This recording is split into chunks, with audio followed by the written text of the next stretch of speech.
HSC 25 batch, আর কয়েকটা মাস পরেই তোমাদের বোর্ড পরীক্ষা। সো কিছু জিনিস তোমার মাথায় রাখা উচিত বলে আমি এই মুহূর্তে মনে করি। কেন আমি তোমাদেরকে এটা বলবো?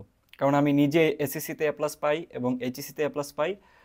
বর্তমানে আমি পড়াশোনা করতেছি শাহজালাল বিজ্ঞান ও প্রযুক্তি বিশ্ববিদ্যালয় ইঞ্জিনিয়ারিং ডিপার্টমেন্টে। সো আমি মনে করি যে আমার কথাগুলো তোমার শোনার জন্য যথেষ্ট উপযুক্ত আমি। ওকে, সো প্রথমেই একটা জিনিস তোমাদের মনে করে দিই। দেখো, এইচএসসি যেই পরীক্ষাটা, এই পরীক্ষাটা আসলে অ্যাকচুয়ালি একটা একটা স্টুডেন্টের ভবিষ্যৎ নির্ধারণ করে দেয়। তুমি আগামীতে পড়াশোনার সেক্টরে কি করবা, তোমার ফিউচারটা কত দূর যাবে, সম্পূর্ণ জিনিসটা আসলে বোর্ড ভর্তি পরীক্ষার উপরে অনেকটা নির্ভর করতেছে। এটা এখন শুনতে হয়তো বা একটু বিশ্বাস মানে হতে চাইবে না, কারণ তুমি ওই ফেজটা পার পার করে আসো নাই। সো যেহেতু আমরা পার করে আসছি, তোমাকে আগে থেকে একটা অ্যালার্ট দিচ্ছি যে খবরদার, এটা মাথায় রাখো। কখনোই এইটা ভাবিও না যে আমি এই ধাপটা পার হওয়ার পরে পরবর্তীতে চেষ্টা করব, আপাতত যেমনি আছে এমনিই চলি।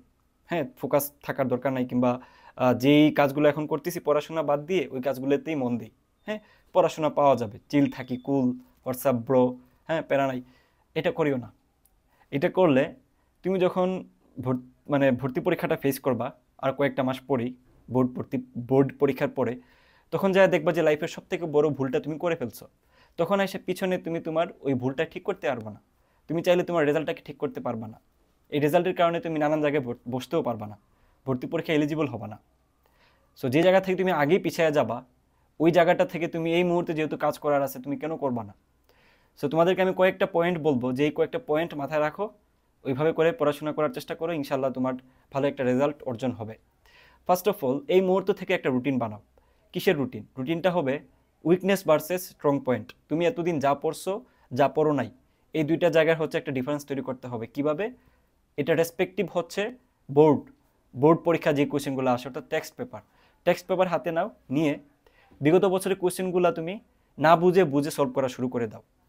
এটা করলে তোমার অ্যানালাইসিস করার যে ব্যাপারটুকু এটা হয়ে যাবে। তখন তুমি বুঝতে পারবা যে আচ্ছা, গতি চ্যাপ্টার থেকে কি কি কোয়েশ্চেন বারবার দিচ্ছেন টিচাররা, ভেক্টর থেকে বারবার কোন জায়গা থেকে কোয়েশ্চেন আসতেছে নদী নৌকা থেকে, তুমি পড়ে যাচ্ছ আপেক্ষিকতা থেকে। আপেক্ষিকতা পড়তে পড়তে তোমার বিরক্তি চলে আসতেছে, ওইদিকে নদী নৌকার সহজ ম্যাথগুলোই পারতেছো না। তো ভুল জিনিস পড়তেছো কিনা, বোর্ডের জন্য ইম্পর্টেন্ট জিনিসগুলো পড়তেছো কিনা, এটার জন্য টেক্সট পেপারটা পড়া জরুরি। টেক্সট না, টেস্ট পেপার, যেটা তোমার বিগত বছরের কোশ্চেনগুলো সাজানো থাকে, বাজার থেকে কিনে নিয়ে আসবা।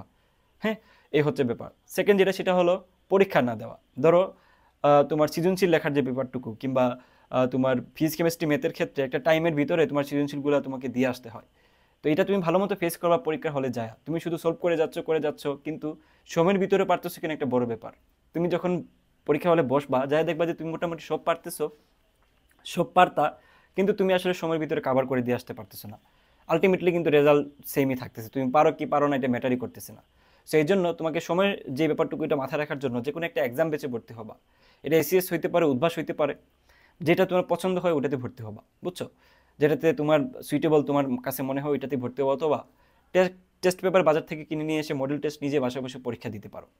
তো প্রথমে গেলো হচ্ছে স্ট্রং পয়েন্ট আর উইক পয়েন্ট খুঁজে বের করো with respect to test paper. Then ওই স্ট্রং পয়েন্টগুলোকে আরও স্ট্রং করো, উইক পয়েন্টগুলোর মধ্যে যেগুলা একদম না পড়লেই নয় ওগুলোই পড়বা রুটিন মাফিক। বুঝছো? ধরো ইন্টিগ্রেশন তুমি একদমই পড়ো নাই, তো ইন্টিগ্রেশন থেকে যদি বারবার 2-3টা কোয়েশ্চেন দিয়ে থাকে, তাহলে দেখো যদি যে 2টা কোয়েশ্চেন থাকে বারবারই টেস্ট পেপারে অ্যানালাইসিস করে দেখছো কিন্তু তুমি পারো না, তাহলে এটা তোমার জন্য একটা হার্মফুল, কারণ তুমি আগে 2টা কোয়েশ্চেন পারতেছো না। হ্যাঁ, কারণ তোমার বাকিগুলো থেকে যে তুমি 5টা দিয়ে আসতেই পারবা, কিংবা সবগুলো যে আনসার করতেই পারবা, কমন আসবে ব্যাপারটা এমন না। সো এই জন্য এখনো সুযোগ আছে, কিন্তু তুমি চাইলে বোর্ড এক্সামের জন্য যতটুকু পড়া যায় ইন্টিগ্রেশন ততটুকু তুমি পড়ে ফেলতে পারো। এটা হচ্ছে একটা উদাহরণ দিলাম তোমাকে, বুঝছো? একইভাবে তোমার বাকি সাবজেক্টগুলোতে ভালো একটা সময় দিতে হবে। কখনোই তুমি এটা মাথায় রাখিও না যে শুধু ফিজিক্স কেমিস্ট্রি ম্যাথ বায়োলজি পড়বো, বাংলা ইংলিশ এগুলো পড়তে হবে না। কারণ বাংলা ইংলিশে প্লাস মিস গেলে আলটিমেটলি তোমার রেজাল্টেই আসলে ইম্প্যাক্ট ফালাবে, তাই না? সো সমান তাহলে সব কিছু জিনিস পড়তে পারো। তো একটা গুছানো রুটিন বানাও, একটা মডেল টেস্ট এক্সামে ভর্তি হও, আর একটা ভালো অ্যামাউন্টের সময় দাও বাসায় বসে, বুঝছো? আর আমি মনে করি যে কোনো টিচার যদি রেখে দিতে পারো বাসায়, কারো যদি এটার যোগ্যতা থাকে, কষ্ট করে হলেও যদি টাকাটা ম্যানেজ করতে পারো, তোমার কোনো একটা বিশ্ববিদ্যালয়ের ভাইকে রেখে দিতে পারো, যে তোমাকে অ্যাটলিস্ট এই বোর্ড এক্সামগুলোটা পাস করার জন্য হেল্প করতে পারে। কারণ তোমার এই মুহূর্তে কোনো একটা প্রবলেম আটকাইলে নিজে নিজে সলভ করলে সময় যতটুকু যাবে, একটা ভাই সলভ করে দিলে তোমার জন্য বেটার হয়, তাই না? একজন ভাইকে যদি তুমি কি বলা যায় প্রডিউস করতে পারো, এটা বেটার, ফার বেটার। ওকে, সর্বোপরি তোমাকে একটা সামঞ্জস্য রাখতে হবে, পড়াশোনার মধ্যে একটা তাল রাখতে হবে, তাই না? যাতে তোমার সব কিছু জিনিস অ্যাটলিস্ট বোর্ড এক্সামটা ভালো হওয়ার জন্য যাতে সুন্দর মতো শেষ হয়ে যায়। টেস্ট পেপারটাকেই সব থেকে বেশি গুরুত্ব দিবা, টিচারদের পছন্দের জায়গাগুলো খুঁজবা, কোন জায়গা থেকে বারবার কোয়েশ্চেন আসতেছে, তোমার উইক পয়েন্ট কি, তোমার স্ট্রং পয়েন্ট কি বের করবা, দেন ওই অনুযায়ী পড়াশোনা শুরু করে দাও। সামনে যে সময়টুকু আছে ইনশাল্লাহ তুমি ঠিকঠাক মতো পড়তে পারলে আমি আমি মনে করি না যে তোমার A+ মিস যাইতে পারে, সম্ভব, বুঝছো? যদি তুমি ঠিকঠাক মতো ইউটিলাইজ করতে পারো সময়টুকুকে। একটা কাজ করতে পারো, ওই যে এতেকাপ তো চেনো, তাই না? ওই যে তুমি বাসায় একটা একটা রুমে বন্দি হয়ে থাকবা, ওই রুমের ভিতরে তুমি আগামী 2 মাস ঠাড়াইয়া পড়বা। 2 মাস তোমার জীবন মরণ সব কিছু পড়াশোনা কেন্দ্রিক যদি হয়, তাইলেই তুমি দেখবা যে একটা ভালো কামব্যাক হয়ে যাচ্ছে। বুঝতে পারছো? সো আরও যদি তোমাদের কিছু জানার থাকে আমার কাছ থেকে ডেফিনেটলি বলবা, চেষ্টা করবো তোমাদেরকে সেই অনুযায়ী গাইড করার। আল্লাহ হাফিজ।